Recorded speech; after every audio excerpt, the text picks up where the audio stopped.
Petty Officer John 117, commonly known as Master Chief, is a Spartan II commando of the UNSC Naval Special Warfare Command. He's one of the most recognizable figures in the history of gaming and has been a famous character for 20 years, but he still hasn't appeared in live-action form in film or TV. So stay tuned and don't go away, because we're revealing how the Halo TV series will change Master Chief and the franchise's timeline. First up, when did the idea of making Halo into a movie first pop up? You're about to find out. In 2005, Columbia Pictures and 20th Century Fox teamed up with Microsoft to adapt Halo into a live-action film, with director Neill Blomkamp at the helm, and a screenplay written by famed writer Alex Garland and Peter Jackson as executive producer. Obviously, the film project never came to fruition, so Microsoft turned to Steven Spielberg to executive produce a TV series with his Amblin Television production arm in 2013. And after years of being stuck in development purgatory, or as some in the industry might say, hell, Halo is finally coming to our screens in March of 2022. Kiki Wolfkill, executive producer and head of Halo Transmedia at Game Studio 343 Industries, is charged with making Halo games and writing the lore. Recently opened up about her experiences creating one of gaming's most memorable franchises. Wolfkill said, "We've done a lot of live-action TV ads and trailers, which was really good at helping distill a Halo message, but the scope and scale of this TV series is exponentially bigger." As Wolfkill went on to explain, length is clearly a major factor between her and her team's earlier efforts and the new TV series. According to Wolfkill, the TV series will be set in the Silver Timeline, which is actually outside of the established continuity in the Halo games. So if you're expecting the TV series to have an identical storyline to the Xbox games, it's not going to happen. Wolfkill and her team are taking creative liberties to tell Halo stories with familiar characters without getting bogged down by the story elements of the games. Next up, how different will the series be from the video games?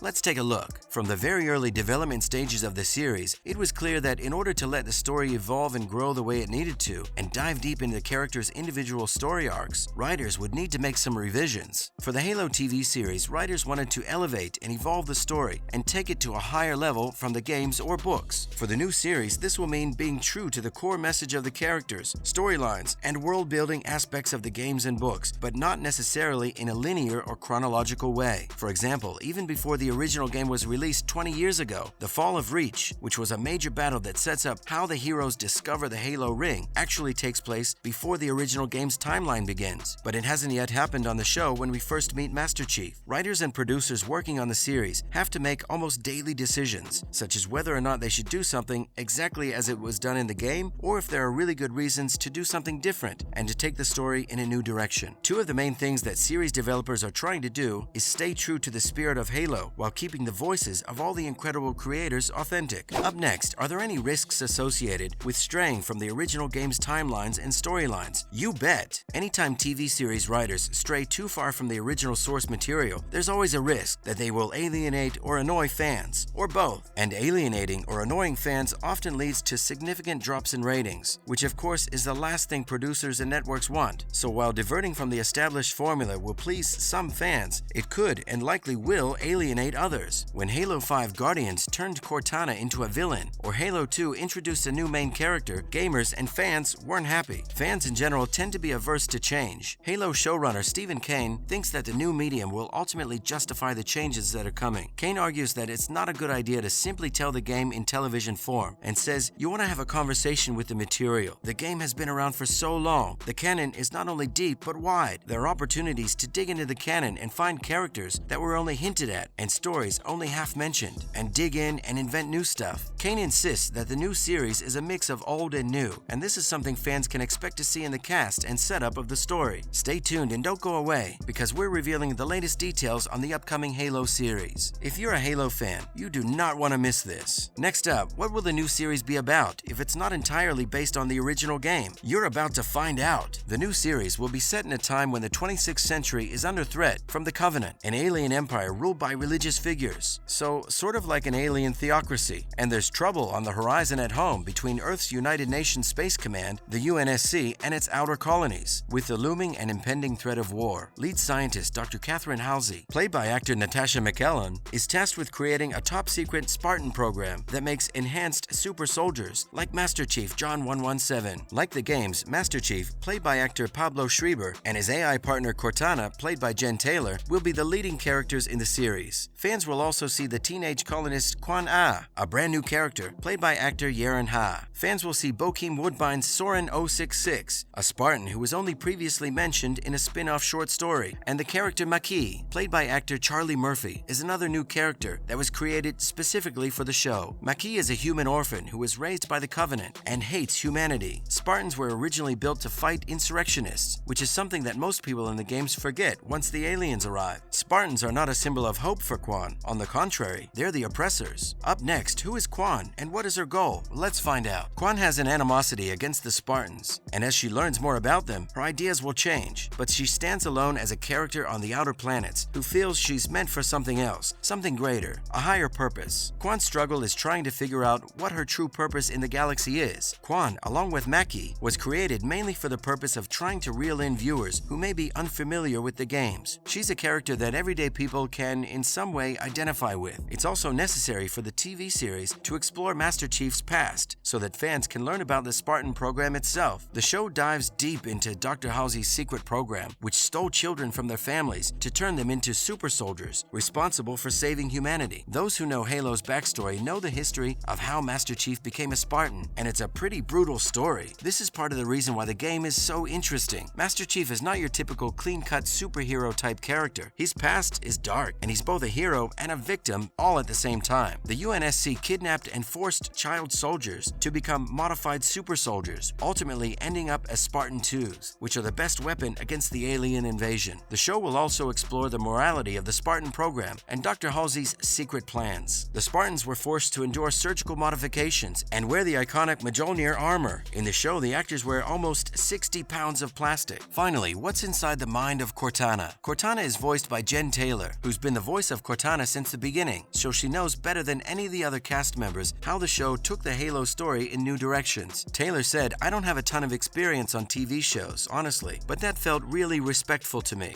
And if there was a no, I would say, could we talk about this? Because it feels weird. People were marvelous about it. We have big old Halo game nerds walking around to ensure that we're being true to the game as much as we can within our storytelling." Taylor filmed her motion capture scenes at the same time as the other characters. The technology used to film Cortana includes an umbilical cord style wire that's connected to her mocap suit. On one occasion, the set was experiencing Wi-Fi issues, and she played her part off camera for the rest of the scene. This created challenges for the crew because they had to match up lines to sync up with the rest of the actors. Halo is about to drop, so get ready because it looks intense. That's a wrap for today's video. Thanks for watching.